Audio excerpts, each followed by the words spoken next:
The MLB Gambling Podcast and the Sports Gam Podcast Network are presented by Birddogs Shorts. Dominate summer with an amazing pair of shorts and a free Yeti-style tumbler when you order over at birddogs.com/pool. That's birddogs.com/pool. And welcome, everybody, to the MLB Gambling Podcast here in the Sports Gam Podcast Network. It is currently Sunday evening, June 25th, here to preview the games for Monday, June 26th. I'm your host for the episode, Scott Reichel, once again joined by our own Delonte Smith. Delonte, how's it going with you? How's your weekend? Not bad, man. Pretty good. Betting bases today and over the weekend. So look forward to this short, I guess, underwhelming card, but still some opportunity to make some money. So looking forward to that.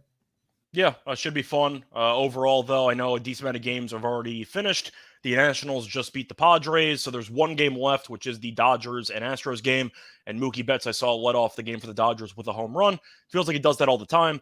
But overall, just to ask any brief takeaways from either yesterday's action or the weekend in general. I thoroughly enjoyed the Cincinnati-Atlanta series. I thought it was a great series. A lot of fun. Yeah, I thought it was a great series, back and forth. Like if you like high octane, high level baseball, that was a series that you wanted to key in on, and I think we touched on that earlier in the week whenever we were covering that series. So I thought that was a really good series. I'm trying to think of, I guess our Yankees, man, they look good against. Cole looked good against. Yeah, Cole looked good against the Rangers today. I mean, I couldn't say overall we look good, but solid wins, man, against a solid team. So I was happy about that. Outside of that, not much takeaways. What about you? For me, I thought that the Cubs-Cardinals London series was a dud, to be honest. The game wasn't that bad today. I know the Cubs were up 4-0 immediately and then blew the game. But I just didn't really feel much buzz around it for me. Maybe it's because my team wasn't involved in it, but I really didn't care. And putting a baseball game at 10 a.m. isn't really going to do anything for me. So I thought that the London series, which I understand is fun in principle, and I hope Malcolm had fun because I know that he went to the game on Saturday, but still, I just thought that it was kind of underwhelming, and I felt like it could have been either advertised more or maybe they could have had another game at 1 p.m. But I don't get the point of having a game internationally that's going to start at 10 a.m. Eastern, so it's 7 a.m. Pacific. Who in America is going to watch the Cubs-Cardinals at 10 o'clock in the morning? I wouldn't watch it at 5 o'clock in the afternoon. So yeah, but I just don't get it. Yeah, I don't get it either. But I mean, I guess it's good for those fans, or whatever. Yeah, I didn't think much of it. I mean, Stroman got banged up today. I think he had a blister in his hand. I mean, just I think it's more so, like you said, marketing, and then just an underwhelming matchup. I mean, Cardinals are pretty much up and down. Cubs were on that win streak, but cooled off since. But both teams are still below 500. So yeah, I just think overall the matchup was maybe too underwhelming to, I guess, get behind and market a lot more. I mean, a lot easier to market, somebody like the Braves, the Dodgers, Yankees, of course, bigger names. But yeah, I think it's a little bit harder to market those two teams, especially how they're playing baseball right now. Yeah, I just thought it was worth talking about because I feel like a lot of people were blindly betting overs. I might have been in the Saturday game, which didn't work out. But there were no home runs in the game today, which I thought was pretty interesting. But either way, point is, pretty decent series. The Sunday game was fun, but in reality, I thought that it was a little bit underwhelming for the grand scheme of things. Besides that, though, I saw the Mets blow a 3-run lead in the 8th inning again because that bullpen's a mess, and the Mets find ways to lose games. I know Dylan's not on the show, so we're not going to get a Mets rant for a couple of days, but still, any brief thoughts on the Mets? Should they blow the whole team up? What should they do? Yeah, I'm not sure, man. I know we're gonna get into that game. I might have to retract some of my handicapping because I kind of like them tomorrow against the Brewers, but I guess it's more so a bet against the Brewers than a bet on the Mets. But yeah, man, they got to do something. I mean, highest payroll in baseball and just too inconsistent. I'm not sure if they're able to move. You think they're able to move like Verlander or Scherzer? Maybe both.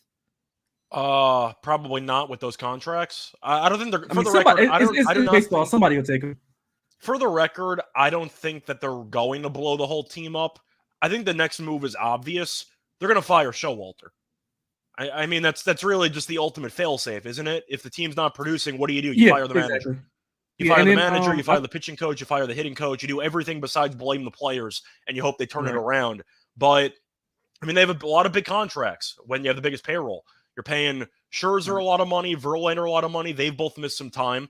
You're paying Lindor a lot of money. He's batting 221. I know he homered today, but still.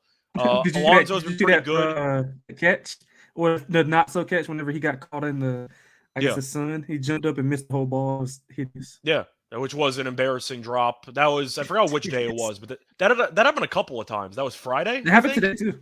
It happened today Yeah. as well. So he's been a bit of a mess. Alonso got injured, but he's back. He's batting 226, but we know that he's a home run magnet. But that's the point. They have a lot of money. They're paying a lot of money to a lot of guys that aren't contributing. And of course, Edwin Diaz is out for the year, which has hurt their bullpen. But they're 7 under. It feels like firing Showalter is inevitable.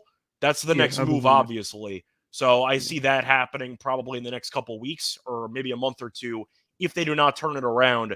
But at some point in July, probably before the All-Star break, I expect Showalter to get fired.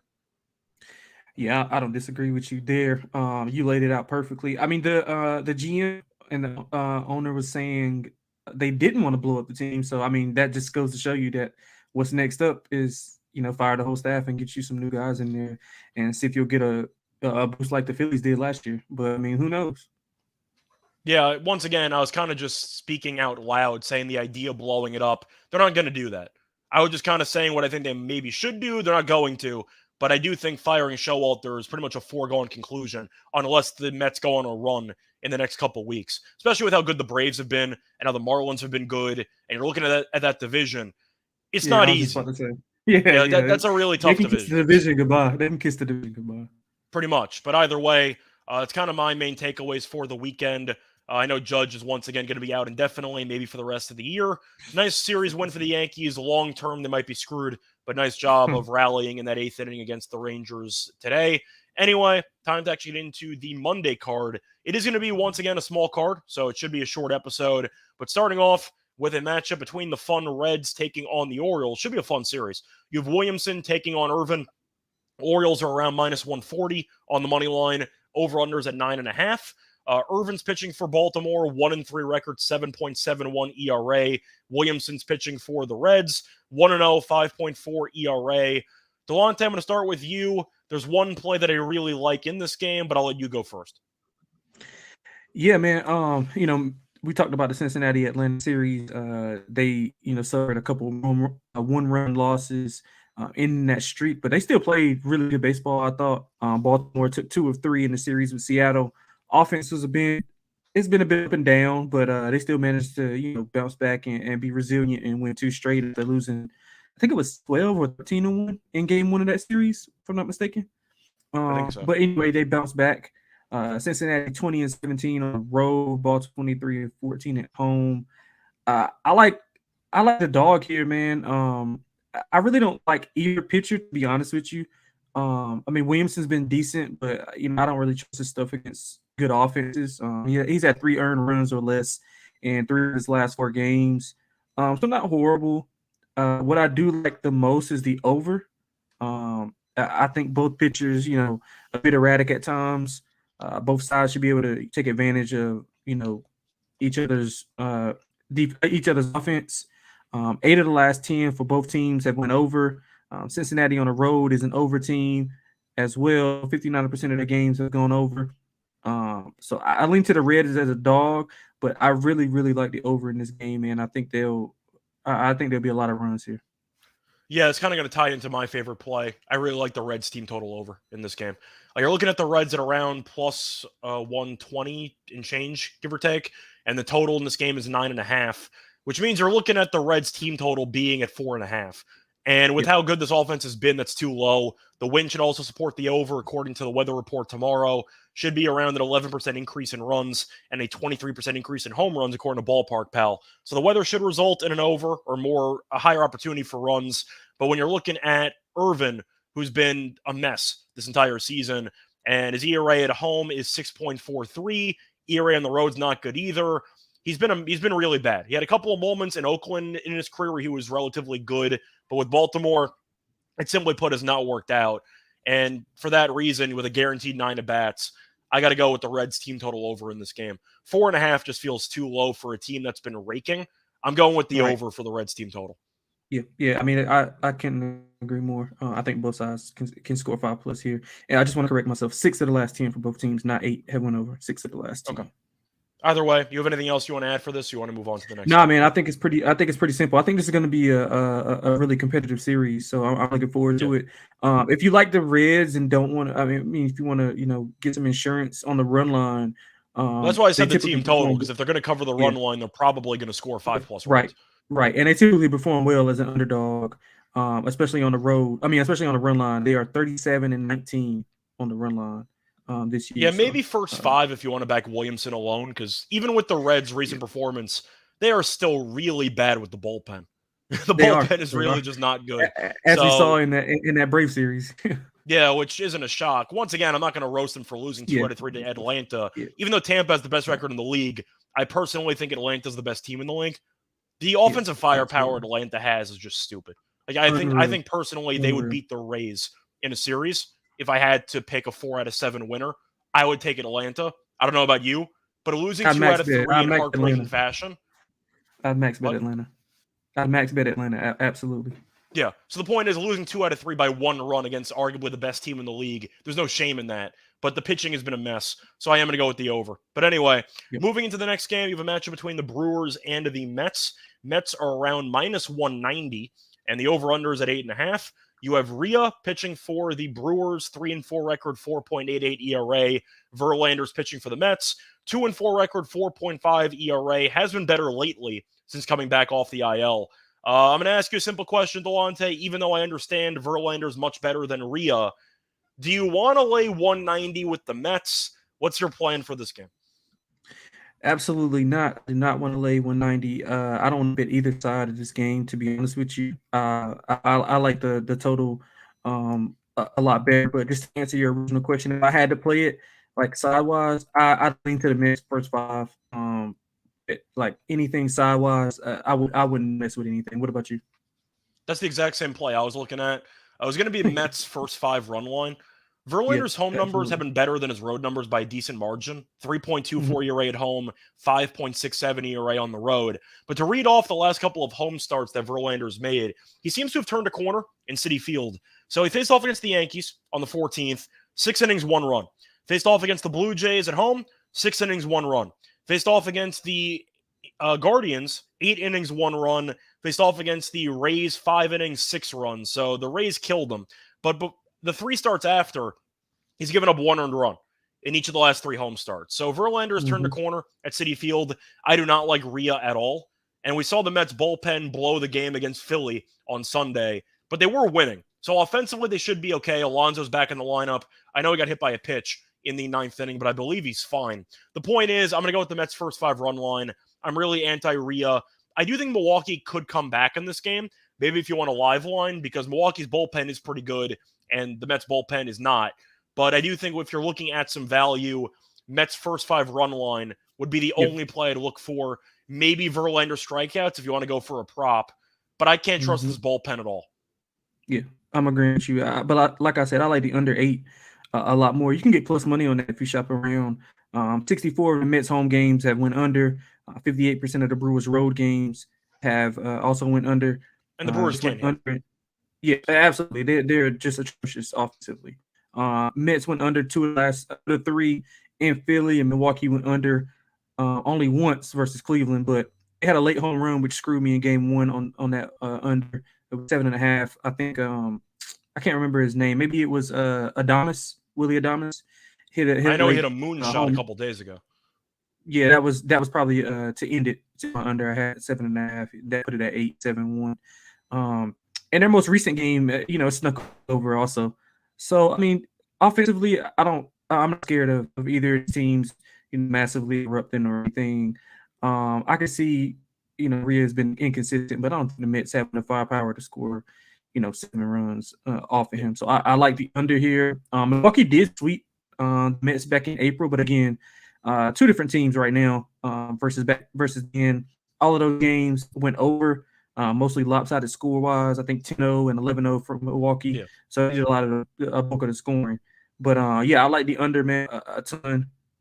You touched on Verlander. I won't recant his numbers, but he's been better at home, bit inconsistent as a whole, but really good at home. So I'll let the under here. Yeah, but besides that, though, I think it is time, before we get into the rest of the card, talk about one of our sponsors, which is Birddog Shorts. Now, Birddog Shorts is changing the game when it comes to shorts because they use a very unique khaki fabric that's designed to fit slimmer, and it's going to, of course, feel very comfortable. And when you're looking at the way that they compare to regular shorts that are made from a stiff, restricting cotton, the way to go is definitely Birddog Shorts because they make you feel very comfortable and they also look very good. On top of it, they also use an anti-stink sweat wicking fabric that keeps you cool and dry all day long. Very important during the summer days. But also, to talk about the deal that we have for you with Birddogs, go to birddogs.com/pool and enter promo code POOL for a free Yeti-style tumbler with your order. That's birddogs.com/pool for a free Yeti-style tumbler. You won't want to take your Bird Dogs off. We promise you. Welcome back, everyone, to the MLB Gambling Podcast. Just finished going through a couple of games on the Monday card. Now it's time to keep rolling as we have a matchup between the Twins and the Braves. You have Sonny Gray traveling to Atlanta to face off against Spencer Strider. Gray this season has been solid, 4-1 record, 2.56 ERA. Strider's 8-2 with a 3.93 ERA. Braves a massive favorite here at minus 190, and the over-under in this game is at 8.5. Strider, we know, is really good, but recently not so much, and Sonny Gray seems to have hit a wall. Last couple starts, Gray has struggled with his command, walking a lot of guys, and on top of that, he also has not gone really much length, and he's allowed a lot of guys on base. So for me personally, to go quickly, warning though, there is some lightning rumors, so you might see this game rained out, so keep an eye out for it. But I am looking at Atlanta, potentially on the run line, maybe looking at the team total over. But I really think Sonny Gray is overvalued here. I understand his overall season numbers are good. His home numbers are a lot better than his road numbers. But to read off the Sonny Gray starts recently, last couple of starts, 5 innings, 1 run, 4 innings, 2 runs, 5 innings, 3 runs. So he's pitching okay, but he's giving no length, and he's walked at least 2 guys in each of the last 3 starts. I really can't go against Atlanta's offense. This team is just a bunch of savages in the box. Shout out to Aaron Boone. And I'm going to go with the over here. I just think that Atlanta is a freight train, and Gray is about to walk onto the train tracks. Yeah, I couldn't agree more with you, man. I love the Braves. The Braves in the spot, averaging 6.6 runs on the road in the last 5 games. They'll be back home where they're dominant, 24-15. They are so good. Right, they scored 6+ runs in 8 of their last 10 games. Mm-hmm. So my favorite stat with Atlanta is they're 42-22 as a favorite. Just goes to show you they handle business when they're supposed to. For the majority of the time. I'm not a big believer in Twins. I'm pretty sure you aren't either. No. Especially their offense, and not against Strider, who gave up 8 runs in his last home start. So I'm pretty sure he'll be looking to bounce back and have a dominant performance. But out 8 earned runs in his last home start, he's allowed 2 earned runs fewer in 4 of the 6 previous starts, and he had 3 earned runs in the other 2. So has been pretty dialed in. I'm not overthinking it at all. I agree with you 100%. I'll take the Braves team total over. I'd lay the 1.5 on the run line at plus money also. I wouldn't hate putting the Braves in a parlay with Texas. I know we're going to talk about Texas coming up, but I think that's a pretty good bet also. Yeah, for me, I think I'm going to look for Gray over and earned runs in the start. I wanted to make an argument maybe for the under and outs, but the problem that I have is the fact that Minnesota did burn a lot of the bullpen in the extra inning game against Detroit on Sunday. So you can make an argument that Gray might be forced to have a longer leash because they had to burn so many relievers. Ober pitched 6 innings, but to go through the actual bullpen, they used 5 relievers in that game. So I'm not sure who's available. They used Duran in extras. They used Jax, who pitched an inning. Stewart pitched an inning as well. Shout out to Stewart, by the way, 0.7 ERA, just been really good. But they've used a lot of guys in the bullpen, so I think you might be looking at a case where even if Gray doesn't have it, they might force him to wear it a little bit, and Braves might get to him early. Give me the Sonny Gray over and earned runs. I agree with you, though. I like the Braves run line. I think when you're looking at taking, in my opinion, the best team in the league at plus money, plus 105, and the Twins have a losing record on the road, and their bullpen might be a bit shorthanded, getting plus money with the Braves at this point seems like a deal you have to take. I'm with you on the Braves run line at plus 105. Yeah, one of my strongest plays on the card. Yeah, but moving on to the actual next game that we're going to talk about in the betting slate, you have a matchup between the Tigers and the Rangers. I know you alluded to the Rangers in a second, so here they Yep. are. Mhm. You have Boyd taking on Heaney. The Rangers are a big favorite, minus 200, which you might think is actually a bit low because it's the Rangers, so you figured they might be 250. But the Tigers are plus 170 the other way. The over-under's at 9, juice to the over at around minus 120. And the run line, Rangers minus 1.5 is even money. The Tigers plus 1.5 is minus 120. I mentioned the Twins won an extra inning game against the Tigers on a Sunday by a score of 6-3, which means Detroit also had to use a lot of its bullpen in that game.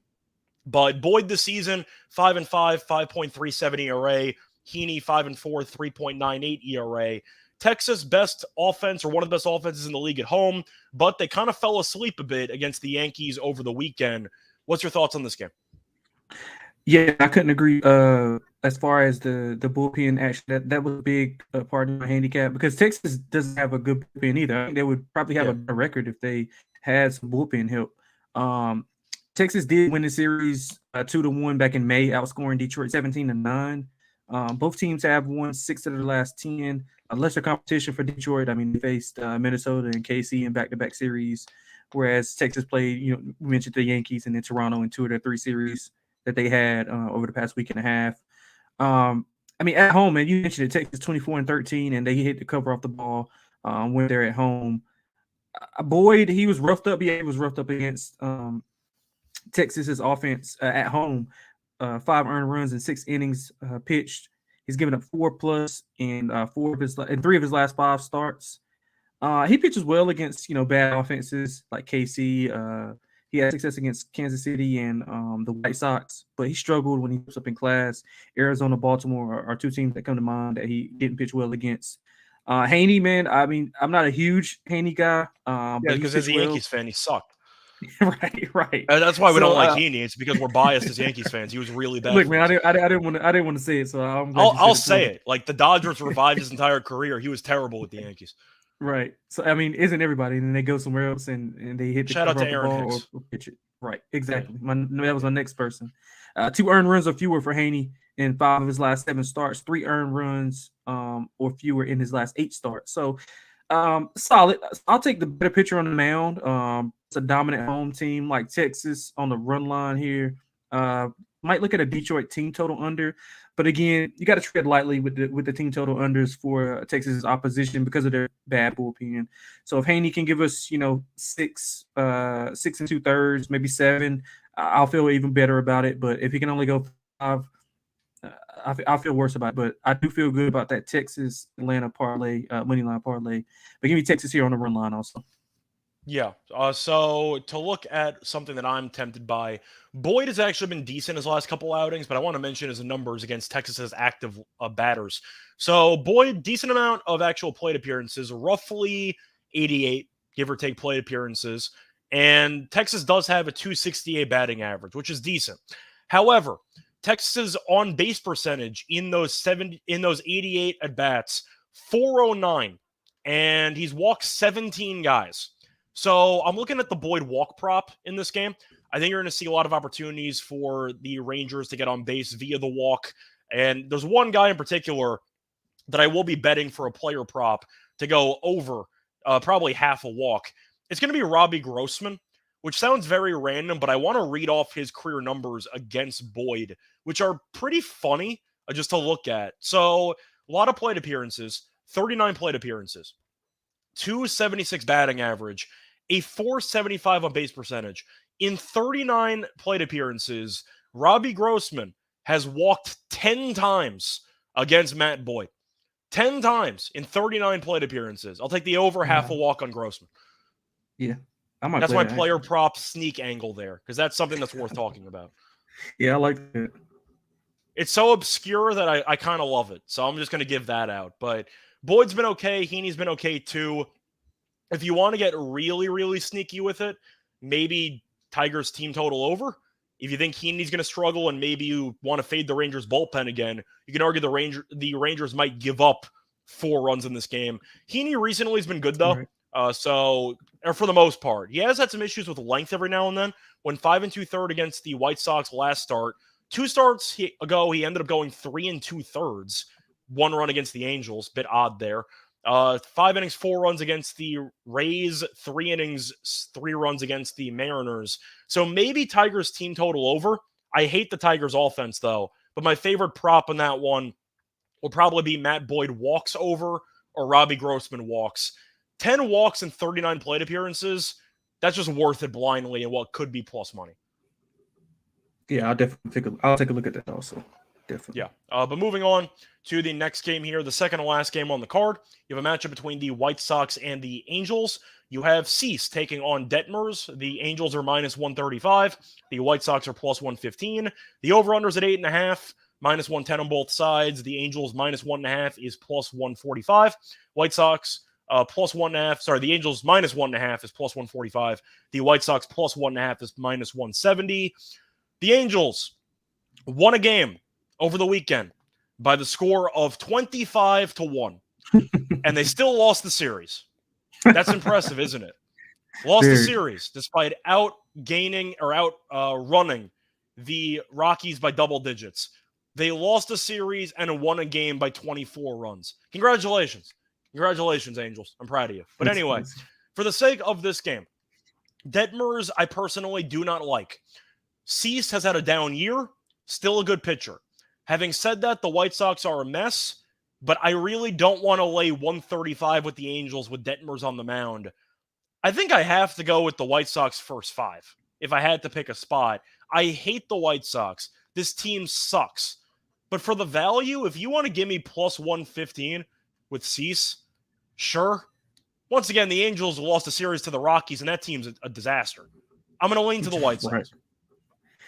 Yeah, man. I mean, you basically took my handicap word. I don't trust either team. I do like Cease, but don't like the White Sox offense. I like the Halos at home where they're 20-16, but I can't trust Detmers or them to be consistent as a whole.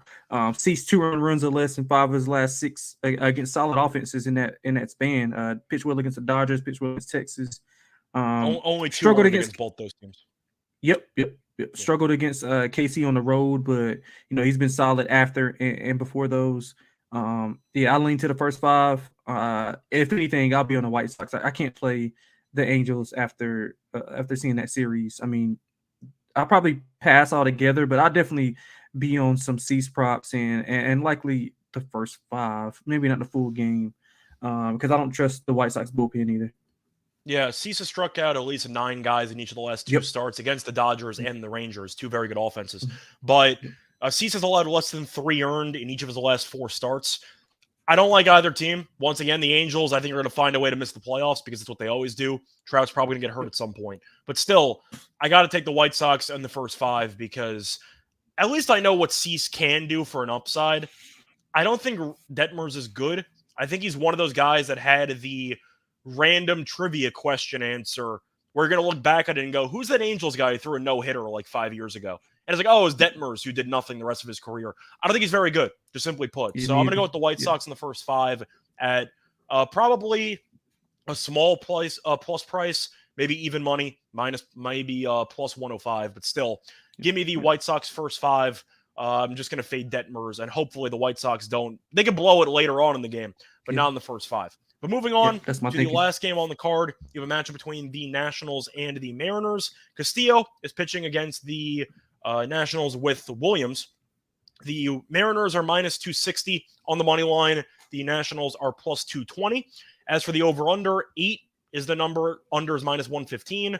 Over is minus 105. The Mariners in the run line is minus 125. The Nationals plus 1.5 is plus 105. Williams, of course, been around for a while. Not the greatest pitcher, but he was pretty good in his last outing. Castillo, we know, is still very good. Mariners, though, have been a bit underwhelming this season compared to expectations, as they are 2 games under 500. I'll let you go first. Mariners 4 games over at home. Nationals 3 under on the road, which is kind of funny because that means the Nationals are 10 under at home.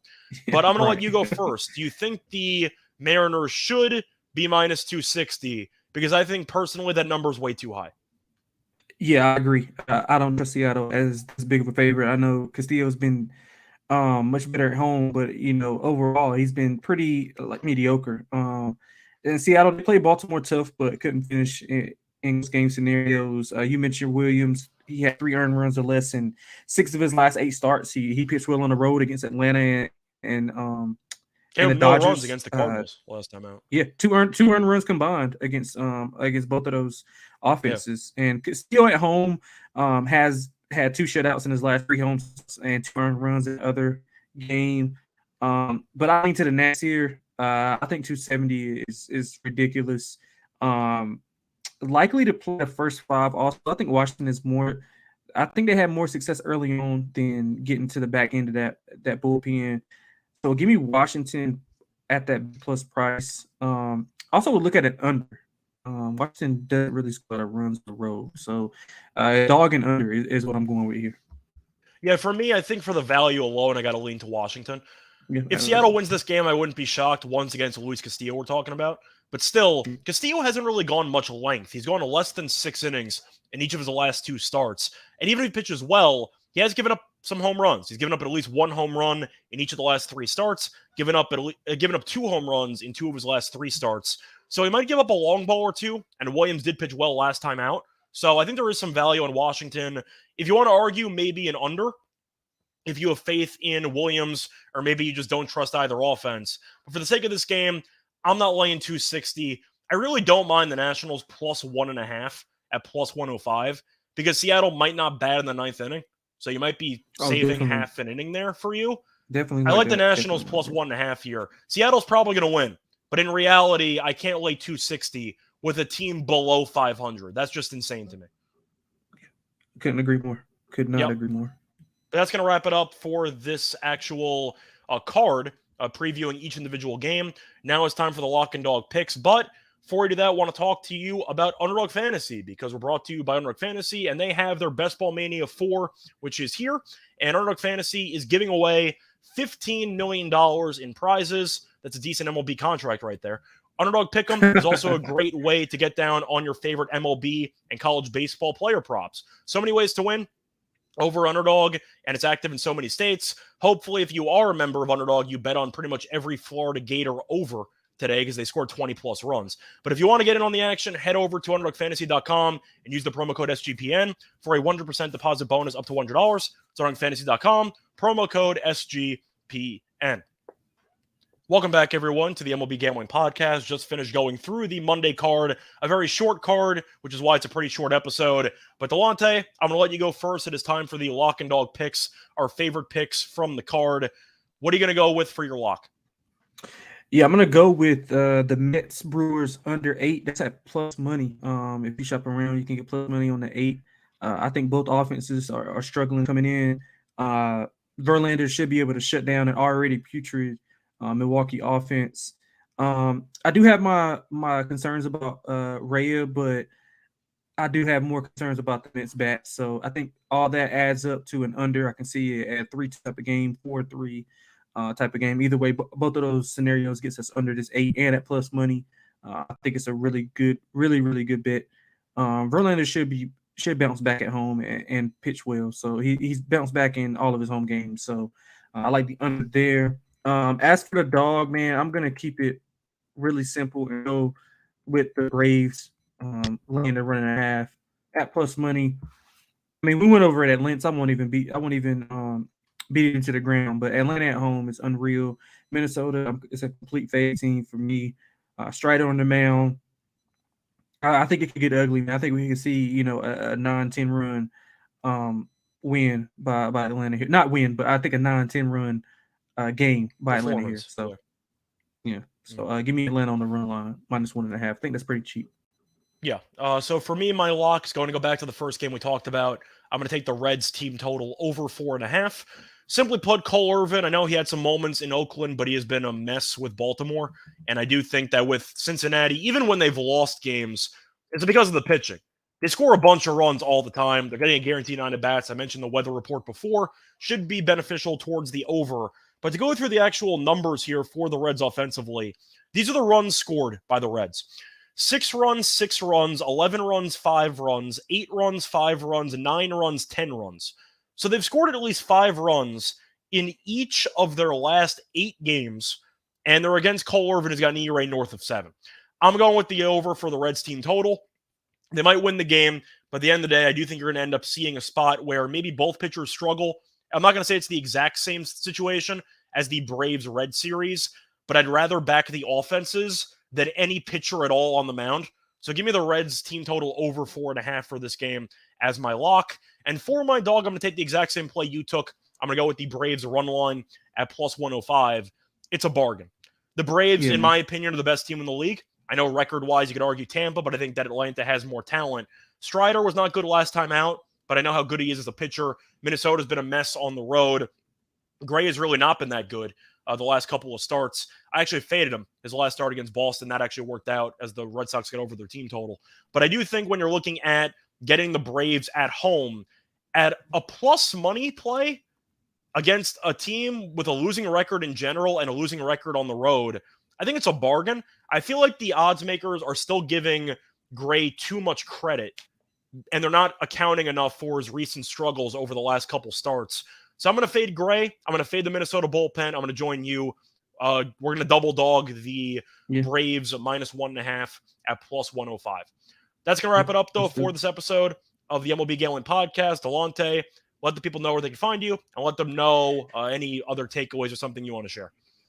Yeah, man. XX LONTEXX on Twitter. You can find me there. That's pretty much where it's down below on the ticker if you're watching on YouTube. Got the picks page up, so in case we add some late plays that we didn't give out here or whatever, be on the picks page. Guy in the chat says you sound like Ben Shapiro. You ever heard that before? It's because I talk fast. It's not actually because of the It's not because of the volume. It's because I just talk pretty fast. I'm going to take it as a compliment, I guess, even though most people wouldn't, because I can't. Yeah, maybe. And we're both Jewish, so I guess that counts for something, but whatever. Yeah, I didn't know you were Jewish. That's great. Yeah, I hide it very well. I'm like Paul Rudd. I hide it pretty well, But yeah, anything else you want to add? Or that's basically. Yeah, man. That's it, man. I hope everybody caps off the good weekend. It's not much baseball. I don't even know why they don't push some of those games back. Like as far as like at least half of them in the night slate, and then half in the afternoon. I think that would work out a lot better. But I mean, whatever. Yeah, but either way, looking forward to the rest of the week. As for the MLB schedule, to be honest, I don't know who's hosting what show, but there will be a show every day. So stay tuned, usually at 5 p.m. Eastern. So keep an eye out for that. Find me on Twitter at Rice Show Radio. Besides that, you can find me on a bunch of podcasts. I actually just recorded the tennis podcast before we went live here. So I got a tennis podcast coming up, which should be posted within the hour. I got the MLB show, obviously, the NBA show. We should be doing a couple episodes at some point. I'm not exactly sure when. I know Delonte is going to be our insider for the Summer League. So I'm looking forward to, hearing about some players from his perspective. But besides that, WNBA show with Terrell, NFL show with Terrell. Get the point. Until next time, good luck to all of you and all of your bets. Bye, everyone.